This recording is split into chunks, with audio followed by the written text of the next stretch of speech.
And but Paul defines what it means to be a champion.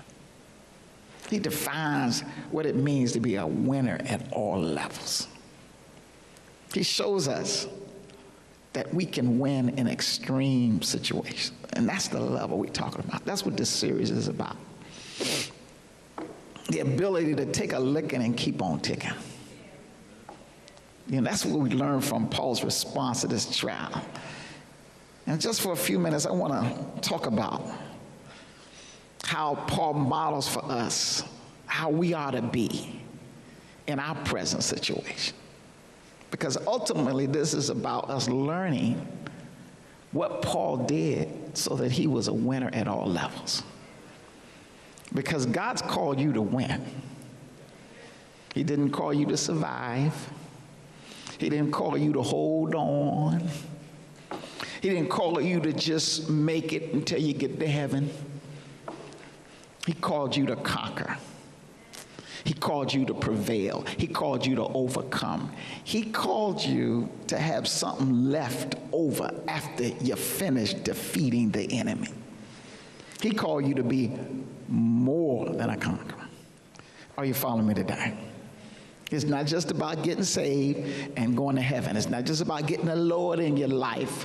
That's the standard so many Christians have set, is that I just need to get saved and then wait around till I die and go to heaven. No, there's a point in you getting saved, and that is so God can use you to his glory and so that you can defeat the forces of evil. The gates of hell shall not prevail against the church of Jesus Christ. Do I have a witness out there?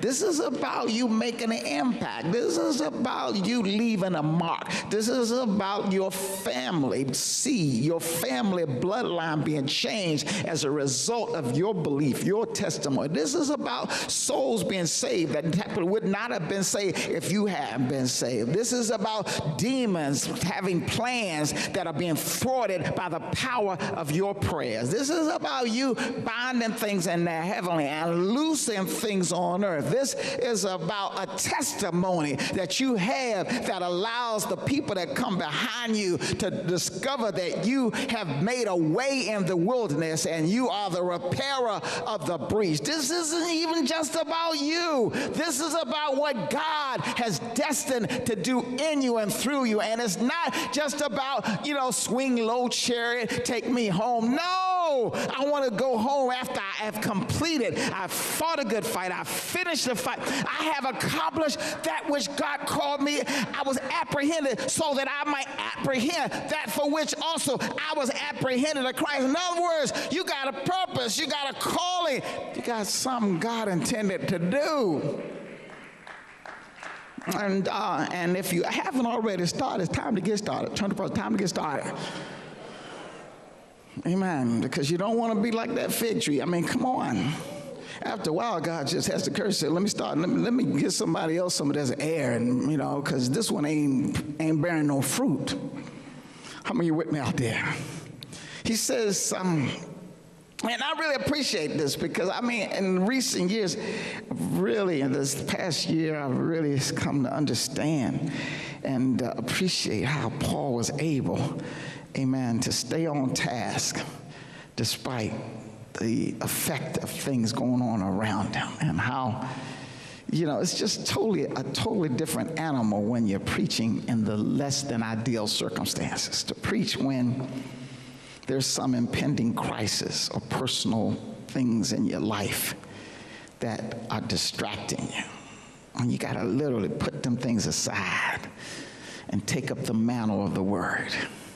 It's much, and I know what it's like for Paul when he says to preach when people betray you and turn on you. And you just got to shake it off and keep the word as your focus. You got to preach the word when things are hanging in the air and looking like they're turning for the word or worse. I don't know when. Listen, I'm going to tell you, it had to have been two of the hardest sermons I've ever preached was to do my mom and dad's eulogy. And I don't know of a more difficult assignment. And yet, I discovered something. I discovered God took me to a place I had never been before. Because the harder the different situation of ministry, the greater degree of dependence you'll have in God. And you really cannot go to another level until you go to another level of trust. When we talk about another level, we're not talking about you being better and you being, more, great and all that. This isn't about you just being so powerful and all that. No, we're talking about you getting to a place where your level of trust is in God to such a point that you can say like Paul, the Lord will deliver me from anything. He reached a point, and Paul ministers to Timothy in this passage. And he's ministering to Timothy, look, I ain't gonna be with you long. I'm about to check out, but I want to leave this with you. I want you to understand that we win in all circumstances. We win in all situations. I'm not sharing this with you so you can feel sorry for me. I'm not sharing it with you because I need you to come and comfort me. No, I'm sharing this with you just to let you know, don't worry about me, because in the midst of what I went through, God took me to another level. Do I have a witness out there?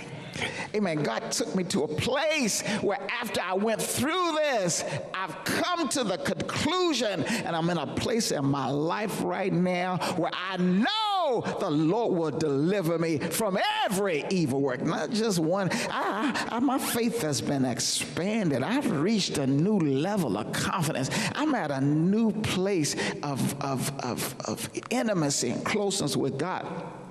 I'm spiritually progressed to a point that I've never been before, and I'm at one of my highest points, because right now, after having come through this, I know that no weapon formed against me will prosper. I know that there is nothing that I will encounter in the future that is greater than the God who has brought me out. And let me tell you something done clicked inside. Something has changed inside me. Something has somehow or another made me a different person, to the point where I want to declare something to you, to the devil, and everybody else, that I know the Lord shall deliver me from every evil work and preserve me unto his heavenly kingdom. Do I have a witness out there?